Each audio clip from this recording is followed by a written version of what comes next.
Ser campeão invicto é um feito que fica marcado na história de todo e qualquer clube. Afinal, por mais ou menos expressiva que possa ser a competição, sempre acontece de enfrentar um adversário mais complicado, seja jogando em casa ou como visitante. Agora, imagina então ser vice-campeão sem sofrer nenhuma derrota? Pois é, casos como esse já existiram ao longo da história, com alguns clubes brasileiros envolvidos, e nesse vídeo você vai conhecer um pouco mais dessa história.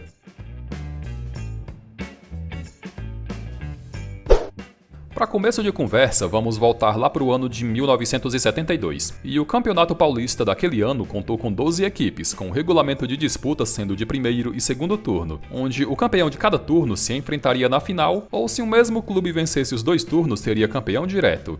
O São Paulo foi o campeão do primeiro turno, numa campanha de 8 vitórias e 3 empates em 11 rodadas disputadas. Mesma campanha do Palmeiras, mas a liderança foi garantida graças ao melhor saldo de gols.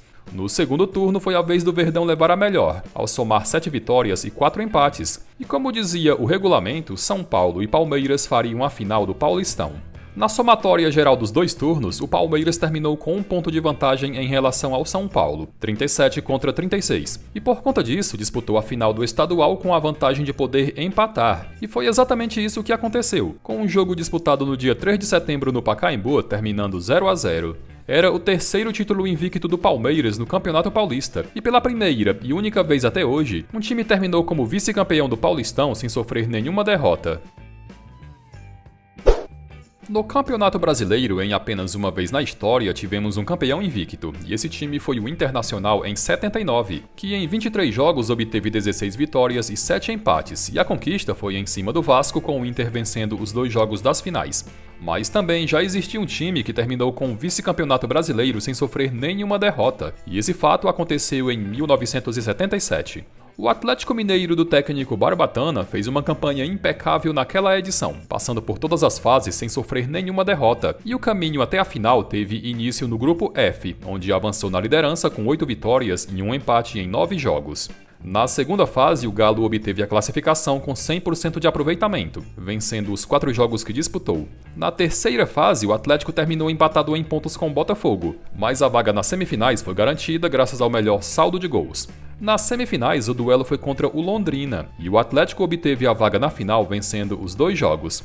A final de jogo único foi disputada no Mineirão, e isso porque o Atlético havia feito melhor campanha que o São Paulo durante todo o campeonato, mas para ficar com o título era preciso que um dos clubes vencesse o jogo no tempo normal para evitar as penalidades. Com o teimoso 0-0, os pênaltis acabaram acontecendo, e com o São Paulo tendo melhor sorte, ficou com a taça ao converter 3 cobranças contra 2 do Atlético, que lamentavelmente amargou o vice-campeonato tendo campanha superior à do São Paulo, já que durante o percurso o tricolor sofreu 4 derrotas, enquanto que o Galo não sofreu nenhuma. Do Brasil, viajamos até Portugal, onde em uma ocasião aconteceu de um clube terminar o campeonato português sem sofrer nenhuma derrota e ainda assim não conquistar o título. Os rivais Porto e Benfica travaram intensa disputa pelo título na temporada 77-78, com os dragões levando a melhor nos critérios de desempate, já que nesse ano ambos os times terminaram com a mesma pontuação na tabela, cada clube somando 51 pontos em 30 rodadas, com a vitória na época valendo 2 pontos. O Porto acabou se sagrando campeão por ter vencido um jogo a mais que o Benfica no campeonato, além de também ter terminado com o melhor saldo de gols. Já o Benfica nas 30 rodadas obteve 21 vitórias e 9 empates, terminando o campeonato sem derrotas e no confronto direto entre as duas equipes, empate nos 2 turnos, 0-0 no primeiro e 1-1 no segundo. De Portugal, viajamos até a Itália, onde também existiu um caso de um clube que terminou vice-campeão na liga local sem sofrer nenhuma derrota. Esse clube foi o Perugia, que desde a temporada 2003-2004 não disputa a Série A italiana. Em 78-79, o clube chegou a brigar pelo título da Série A, briga essa com o Milan, mas ao final do campeonato, os constantes empates acabaram atrapalhando os planos do Perugia, com o clube chegando até mesmo a empatar 6 rodadas seguidas. E o saldo final em 30 rodadas foi de 11 vitórias e 19 empates, muito mais da metade dos jogos disputados.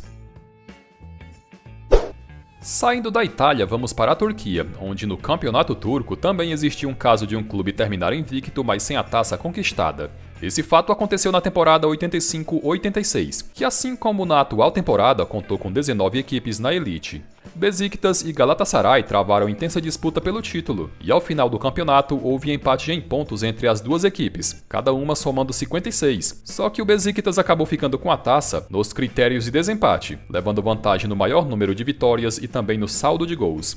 O vice-campeão Galatasaray não sofreu nenhuma derrota em 36 rodadas, e a campanha foi de 20 vitórias e 16 empates. No confronto direto entre os clubes, os dois jogos terminaram empatados, 0-0 no primeiro turno e 1-1 no segundo. A Copa do Brasil ao longo dos tempos teve alguns clubes campeões invictos, história essa contada em um vídeo publicado no canal ano passado, e se você ainda não viu, confira no link que aparece na descrição. Agora, em apenas uma ocasião, um clube conseguiu chegar na final invicto e ainda assim não ganhar o título, e esse fato aconteceu em 1991. O Grêmio já havia sido campeão da Copa do Brasil em 89, edição essa a primeira do torneio, e na edição de 91, a estreia foi contra o Alto Esporte da Paraíba na primeira fase, com o tricolor avançando ao vencer os dois jogos. Na fase seguinte, as oitavas de final, o mesmo roteiro, já que eliminou o Fluminense de Feira de Santana vencendo os dois jogos. Nas quartas, o adversário foi o Corinthians, e após empatar em 1-1 em São Paulo, o Grêmio despachou o adversário com 2-1 em Porto Alegre. Nas semifinais, o Coritiba, e o Grêmio eliminou os paranaenses com 2-1 no agregado. Na final, o Criciúma de Felipão, que também havia chegado ali sem perder nenhum jogo. E na ida em Porto Alegre, empate de 1-1.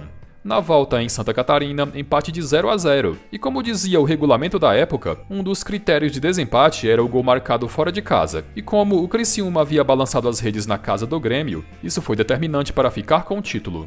O Grêmio, mesmo sem ser derrotado nenhuma vez, acabou vice-campeão da Copa do Brasil de 91.